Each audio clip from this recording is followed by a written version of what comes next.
Every year on Veterans Day my mom cries. Not just a few tears. Full-on sobbing. She locks herself in her room. She doesn't answer phone calls. She doesn't eat. She just sits by the window holding an old photograph of a man in uniform. For years I thought it was just her thing. Something I wasn't supposed to ask about. But this year I couldn't ignore it anymore. I needed to know the truth. And when I finally found out, it broke my heart. Everything I thought I knew about my family was a lie. And I'll never see my mom the same way again. My name's Maya. I'm 16. I live in a small town in Pennsylvania with my mom. It's always been just the two of us for as long as I can remember. My dad died when I was a baby. At least that's what I was told. My mom never really talked about him. No stories. No memories. Just a few old photos tucked away in a drawer somewhere. Growing up I learned not to ask. Because every time I did she'd get this distant look in her eyes.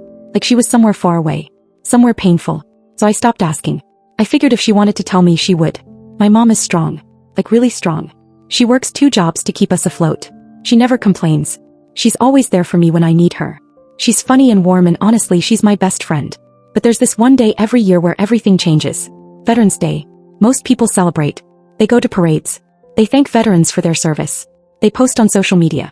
But in our house, it's like the world stops. My mom calls in sick to work. She turns off her phone. She closes all the curtains. And she just disappears into herself. The first time I really noticed it I was maybe 10 years old. I came home from school excited because we'd made paper flags in art class. I ran into the house yelling, "Mom, look what I made." But she wasn't in the kitchen like usual. I found her in her bedroom sitting on the floor crying. She was holding this old photograph. A man in military uniform. Young. Smiling. I'd never seen him before. "Mom." I whispered. "Are you okay?" She looked up at me with red, swollen eyes. She tried to smile. "I'm fine, baby. Just remembering." She wouldn't tell me who the man in the photo was. And I was too young to push. So I just hugged her. And every year after that the same thing happened. Like clockwork. November 11th would roll around and my mom would shut down. This year felt different though. Maybe because I'm older now. Maybe because I'm tired of not knowing. But when I saw her sitting by the window again this Veterans Day holding that same photograph, something inside me snapped. I couldn't just pretend anymore. I needed answers. The day before Veterans Day we had an assembly at school. They brought in veterans to talk about their service. Students stood up and shared stories about their parents or grandparents who served. It was emotional. People were crying. I sat there quietly feeling nothing. Because I didn't have a story to share. I didn't know anything about my dad except that he was gone. After the assembly my best friend Jenna came up to me. "You okay?" she asked. I shrugged. "Yeah, I guess." "You never talk about your dad," she said softly. "Was he in the military?" I froze. Honestly I didn't know. "I think so. Maybe." She looked at me confused. "You don't know?" I felt embarrassed. "How do you explain that your own mom won't tell you about your dad? That every time you ask she shuts down?" So I just mumbled, "It's complicated," and walked away. That night at dinner I decided to ask. I'm 16. I deserve to know, right? "Mom," I said carefully. "Can I ask you something?" She looked up from her plate. "Of course, honey." "Was Dad in the military?" Her fork stopped midair. Her face went pale. For a second I thought she might answer. But then she just said, "Why are you asking?" "Because I don't know anything about him," I said, my voice rising. Everyone at school was talking about their families today, and I just sat there like an idiot because I don't even know if my dad served or not. She set her fork down slowly. "Maya, I told you. Your dad passed away when you were a baby. That's all you need to know." "But it's not." I shot back. "I need to know who he was. What he was like. Why you cry every Veterans Day." She flinched. "I don't want to talk about this." "You never want to talk about it." I stood up, my chair scraping against the floor. "Why won't you just tell me the truth?" "Because it hurts," she yelled. Her voice cracked. Tears were already streaming down her face. "It hurts too much, Maya. Please, just drop it." I felt terrible, but I was also angry. Angry that she kept this huge part of my life locked away. So I stormed off to my room and slammed the door. That night I couldn't sleep. I kept thinking about the photograph. About the way my mom cries every year. About the way she whispered, "I'm sorry," like she was talking to someone who wasn't there. Around midnight I heard her crying again. Quiet sobs coming from her bedroom. I got out of bed and stood outside her door listening. And then I heard her say something that made my blood run cold. "I'm so sorry, Daniel. I should have stopped you. I should have never let you go." Daniel. My dad's name. I'd heard it maybe once or twice in my entire life. But hearing her say it like that, so full of pain and regret, made me realize something. This wasn't just grief. This was guilt. She blamed herself for something. But what? I couldn't take it anymore. I needed to know the truth. So I did something I probably shouldn't have. I decided to find out myself. The next morning my mom left for work early. She always picks up extra shifts around the holidays. I waited until I heard her car pull out of the driveway and then I went straight to her bedroom. My heart was pounding. I felt like a criminal. But I had to know. I had to understand why she was in so much pain. I started with her closet. There was a box on the top shelf, old and dusty. I pulled it down and opened it. Inside were dozens of photographs. Pictures of my mom when she was younger. Pictures of my dad. God, he looked so young. So happy. There were letters too. Lots of them. All addressed to my mom. All from my dad. I picked one up with shaking hands and started reading. Dear Sarah, I miss you more than words can say. Being here is hard. But knowing you're waiting for me back home makes it bearable. I love you. Always. Daniel. Tears blurred my vision. I'd never seen my dad's handwriting before. Never heard his voice even through words. It felt like meeting him for the first time. I kept digging through the box. There were medals. A purple heart. Silver star. Holy crap. My dad was a decorated soldier. Why didn't my mom ever tell me this? Why did she act like his service didn't matter? And then I found it. An unopened letter. It was addressed to my mom, but the return address wasn't from my dad. It was from someone named Captain James Reeves. The date on the envelope was from 18 years ago. Right around the time my dad died. My hands trembled as I opened it. The paper inside was official. Military letterhead. Dear Mrs. Lawson, I am writing to inform you of the circumstances surrounding your husband's death. Sergeant Daniel Lawson gave his life in service to his country while protecting his fellow soldiers during an ambush. He acted with extraordinary courage and selflessness. He saved the life of Private First Class Marcus Lawson. Without your husband's sacrifice, Marcus would not be alive today. Please know that Daniel died a hero. He will never be forgotten. I stopped breathing. Marcus Lawson. Lawson. That was our last name. I reread the letter 3 times trying to make sense of it. And then it hit me. Marcus Lawson. My uncle. My mom's brother. My dad died saving my uncle's life. I felt like the floor was falling out from under me. I had an uncle. A living, breathing uncle. And my mom never told me. Why would she keep him away from me? I kept digging. There were more letters. Some from Marcus. Begging my mom to forgive him. Begging to meet me. Saying he was sorry. That he thought about Daniel every single day. That he wanted to be part of our lives. But my mom never responded. He just cut him out. Completely. I felt sick. All these years I thought I had no family. No one except my mom. But I had an uncle. Someone who wanted to know me. And she kept us apart. Before I could process any of it, I heard the front door open. My mom was home early. Panic shot through me. I shoved everything back into the box as fast as I could. But I wasn't fast enough. I heard her footsteps coming up the stairs. Maya, she called. I froze. The box was still open. Letters scattered on the floor. There was no way to hide what I'd been doing. She appeared in the doorway. Her eyes went straight to the box. Then to the letters in my hands.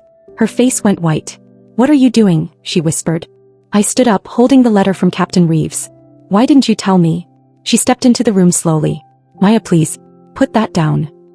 He saved Uncle Marcus, I said, my voice shaking. Dad died saving his own brother. And you never told me. Why would you keep that from me? Tears filled her eyes. Because I can't forgive him. Forgive him for what? I shouted. For surviving. For being alive when Dad isn't. Yes, she screamed back. The word echoed through the room. She covered her mouth, shocked at her own outburst. Then she collapsed onto the bed, sobbing. Yes, that's exactly why. I stood there stunned. My mom never yells.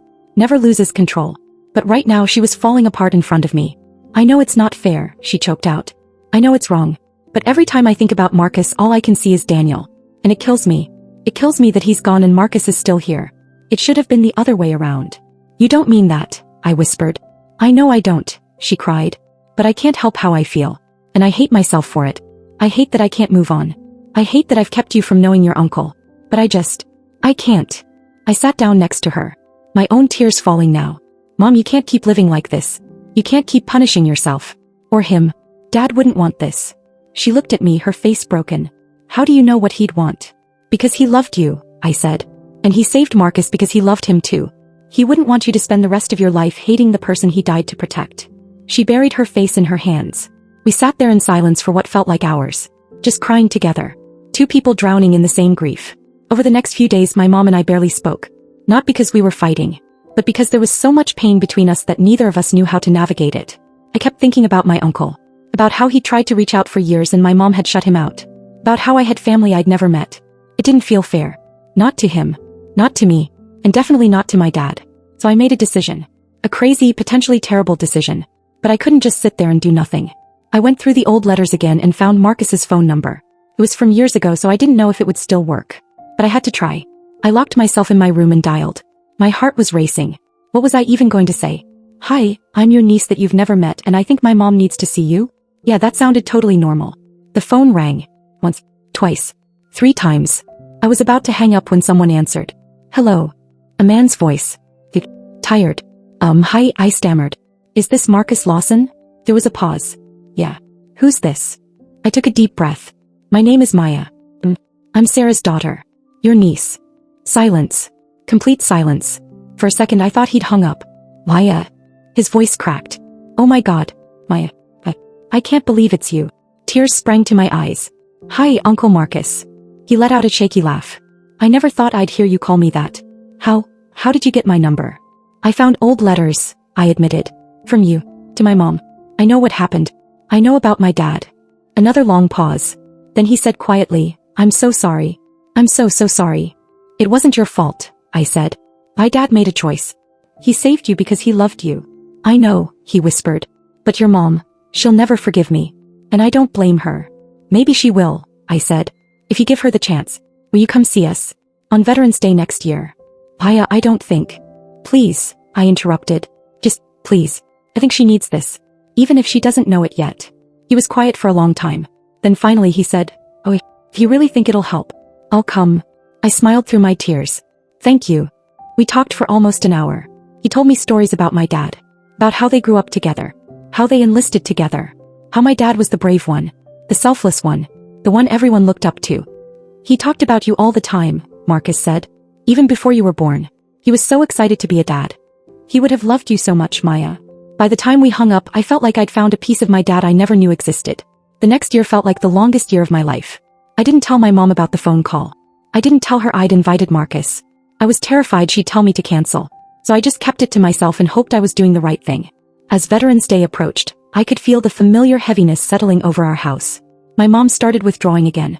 But this time I didn't let her shut me out completely. I sat with her. I held her hand. I told her I loved her. On Veterans Day morning she stayed in bed. I brought her tea and toast even though I knew she wouldn't eat it. I'm okay, baby, she said weakly. I just need today to be alone. I know, I said. But I need you to do something for me first. She looked at me confused. What? Come downstairs. Please. Just for a minute. She sighed but didn't argue. She followed me down the stairs, wrapped in a blanket, looking exhausted. When we got to the living room she froze. Standing by the front door holding a bouquet of flowers was Marcus. Her face went white. What is he doing here? I invited him, I said quietly. Please don't be mad. I thought it was time. She looked at me then back at Marcus. Her hands were shaking. Maya, I can't. Sarah, Marcus said, his voice breaking. He took a step forward.